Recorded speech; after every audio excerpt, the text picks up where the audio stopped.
do it a little louder this time? We play a different jingle for them? Yeah, they'll try it again. They're great. We love them. Let's go with another jingle. Let's go with another one, Dan.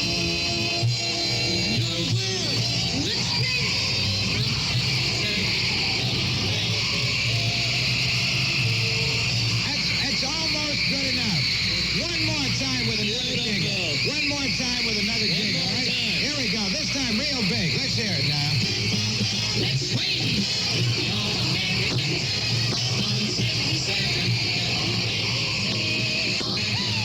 I think that deserves a Beatles record, right? Okay, let's go with Beatles music. Roll over, Beethoven.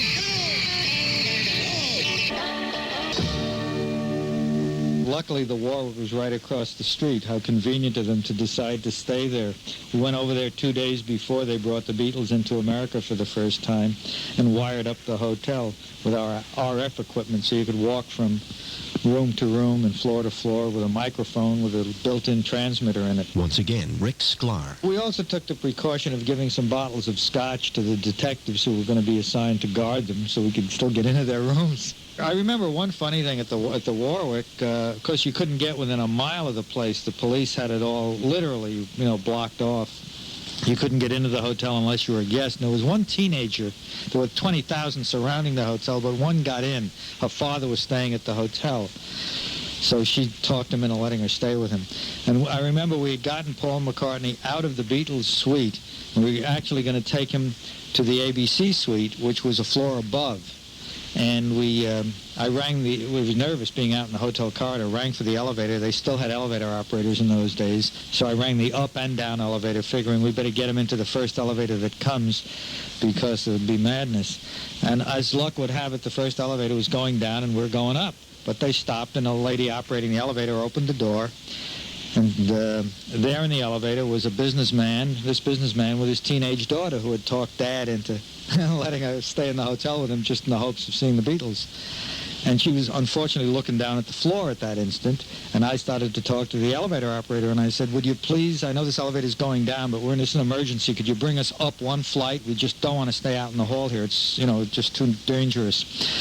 At which point the teenage girl looked up, and she was 2 inches from Paul McCartney. They were face to face.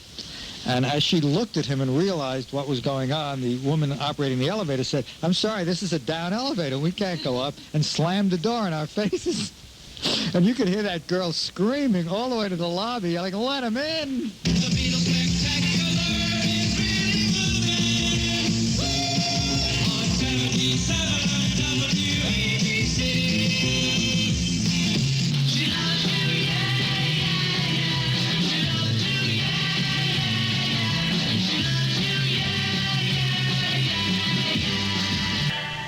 You're listening to a salute to Music Radio WABC with love from NEW-FM. My first actual air shift was 11 p.m. till midnight, and that grew.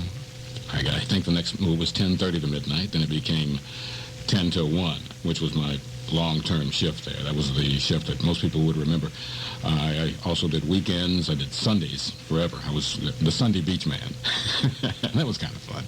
Were you aware of what people were doing, without sounding rude, what people were doing when they listened to you?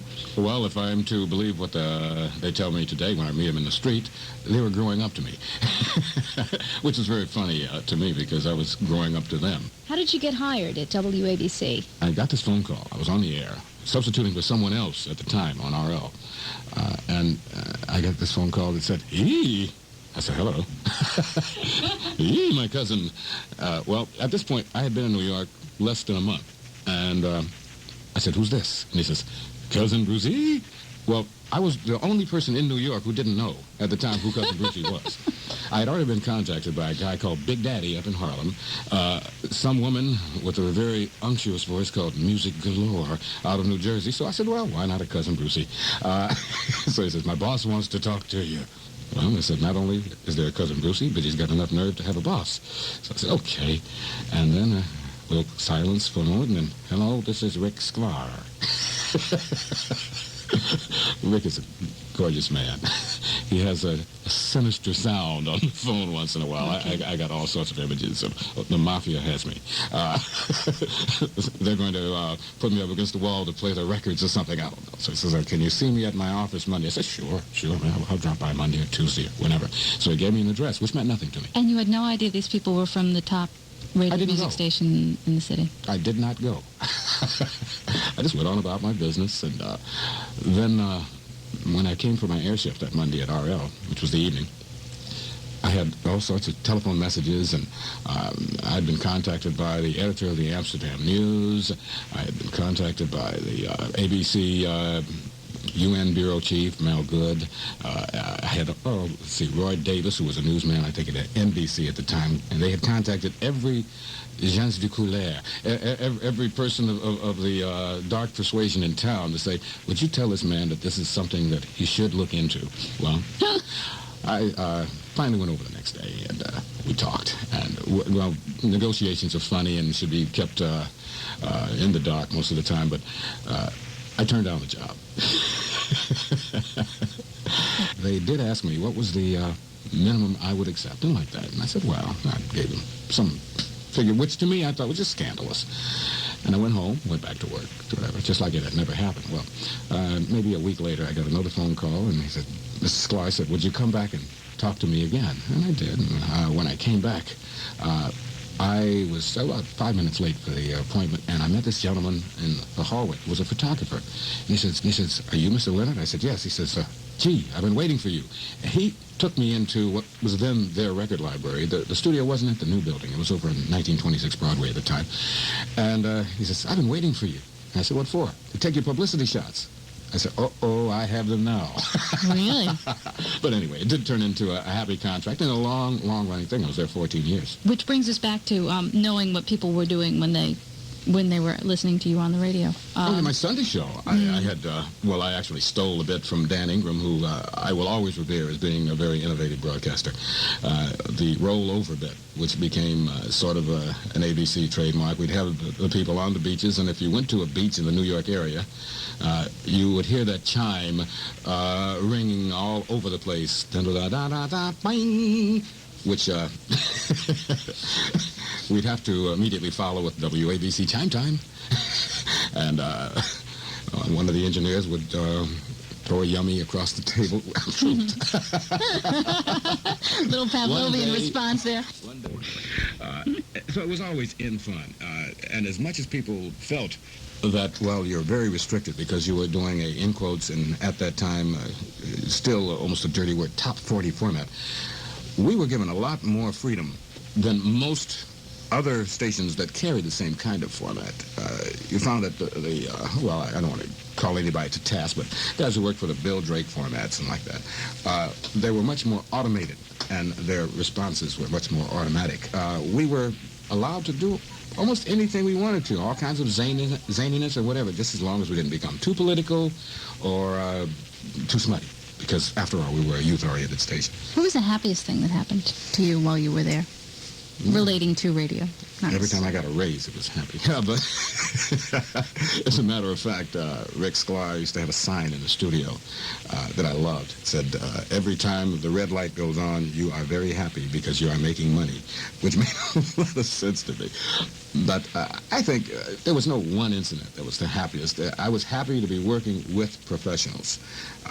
There was a certain stigma attached at street level because ABC was never a hip radio station. It was never one that was avant-garde.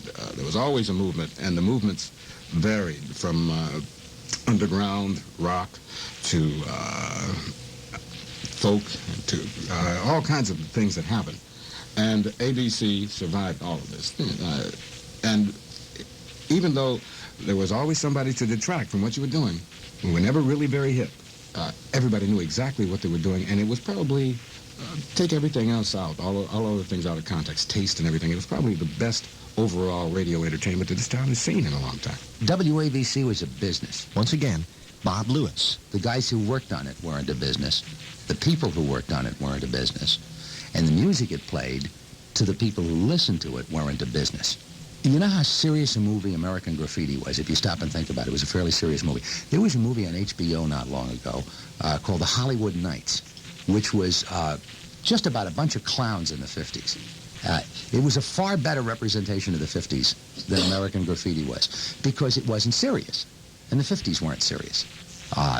And the music was fun, what we were doing was fun, but that radio station was a business. It was designed to skim money off pop culture, okay? And so I don't miss it. I would miss WNEW-FM. And I'm not saying that because this is NEW-FM. I'm not saying that WNEW-FM isn't a profit-making organization.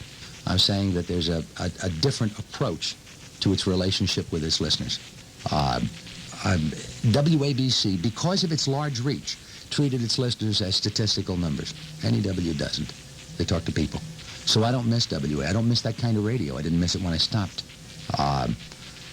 It was appropriate for its time. Dee Dee Sharp was appropriate for her time. Okay? But she is not Bruce Springsteen, and she is not Elton John, and neither one of them are the Beatles. Now we just have to go on to new things, and we'll try to recreate a WABC in the sky with the satellites, and I think we will. And I thank you very much, for doing this. I think it's so wonderful for one radio station to remember another, and special thanks to Scott Muni. And at EWFM would like to thank Rick Sklar, whose ideas created Music Radio 77 WABC. We'd like to thank all those valiant disc jockeys who held down the fort as the end was nearing for Music Radio. We're talking about people that we haven't talked about here tonight. Johnny Donovan, Peter Bush, Mike McKay, Mark Summers, and all the disc jockeys over the years that we haven't gotten to.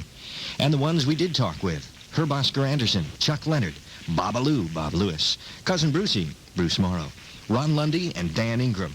And a special note to Dan Ingram. Dan, you're the DJ's DJ. And the last thing I'm going to say is, this is WABC, New York. I can't say that anymore, can I?